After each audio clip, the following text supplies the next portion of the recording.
Nifty micro cap इस index के बारे में अक्षय समंत्रा जी का सवाल है। ये जो निफ्टी माइक्रो कैप 250 इंडेक्स है, ये क्या कहानी कह रहा है? जो कहानी हमें पूरे बाजार में दिख रही है, हम काफ़ी बड़े-बड़े लेवल्स की बात कर रहे हैं निफ्टी के लिए, बैंक निफ्टी के लिए, सबके लिए। तो क्या निफ्टी माइक्रो कैप 250 ये भी वैसे ही कहानी कह रहा है? एक लाइटर नोट पे बताता हूँ, ज़रा स्पेन का इंडेक्स देखिएगा। लग रहा है कि माइक्रो कैप का ही चाल स्पेन ने पूरा रेप्लिकेट किया हुआ है। निफ्टी माइक्रो कैप में देखिए ये जो चाल है ना निफ्टी माइक्रो कैप का, ये मल्टी ईयर चाल है। मल्टी ईयर चाल में इन्वेस्टर्स का तो विन करना तय है, कोई शक नहीं है। तो मुझे लगता है इसका मल्टी ईयर का जो रन है बहुत लंबा रन है। हो सकता है अगला 2 साल, 3 साल ये सब रन रहेगा, बीच-बीच में करेक्शन होके। तो अब इंडेक्स का सहारा अच्छा है। अब इसमें आप अगर समझना चाहते हैं तो मैं यही कह सकता हूँ कि ये मल्टी ईयर फिनोमिनन के लिए रेडी है। इसका ध्यान अब अगर आप इंडेक्स ट्रैक करते हैं तो इंडेक्स ने आपको शेक ऑफ दिया था अगर ध्यान हो तो। वो शेक ऑफ 15 टू 30 तक का दिख रहा है। ये इसका एक रे हो गया।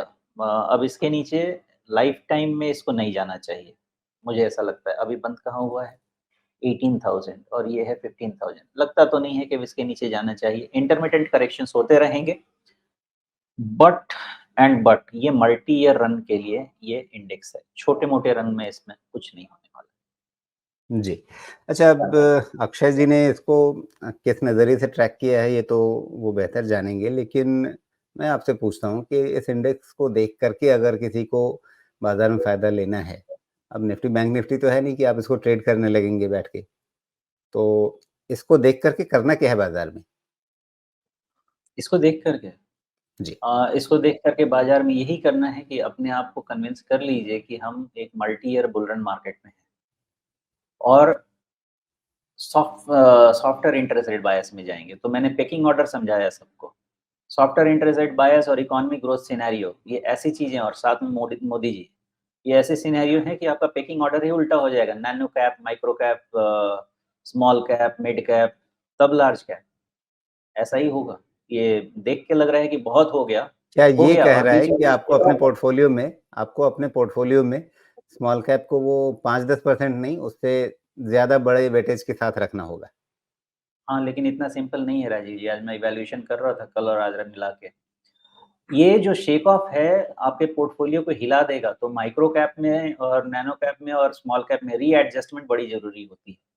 और वो रीएडजस्टमेंट मैं अब शुरू कर रहा हूँ। थोड़े दिन पहले से ये डिस्कशन हो गया है ना, कि हम लार्ज कैप में थोड़ा डाइवर्सिफ़ाई करने जा रहे हैं। स्मॉल कैप से बाहर नहीं जा रहे हैं। तो इसको प्ले करने का प्रोपोर्शन अच्छा तरीका क्या है? अब ये इंडेक्स आप ट्रेड कर नहीं सकते। 250 शेयर अपने पोर्टफ़ोलियो में खरीद के रख नहीं सकते कि इस इंडेक्स को हम अपने पोर्टफ़ोलियो में रेप्लिकेट कर लेंगे। तो क्या इसको खेलने का एक रिटेल निवेशक के लिए आसान सुविधाजनक तरीका ये है कि इस इंडेक्स को ट्रैक करने वाले किसी ईटीएफ में या किसी इंडेक्स फंड में पैसा लगा दें? बिल्कुल सही कह रहे हैं आप। रिटेल के लिए 2 ही तरीका है। एक तरीका मैं हूँ, दूसरा तरीका जो आप बता रहे हैं। जी।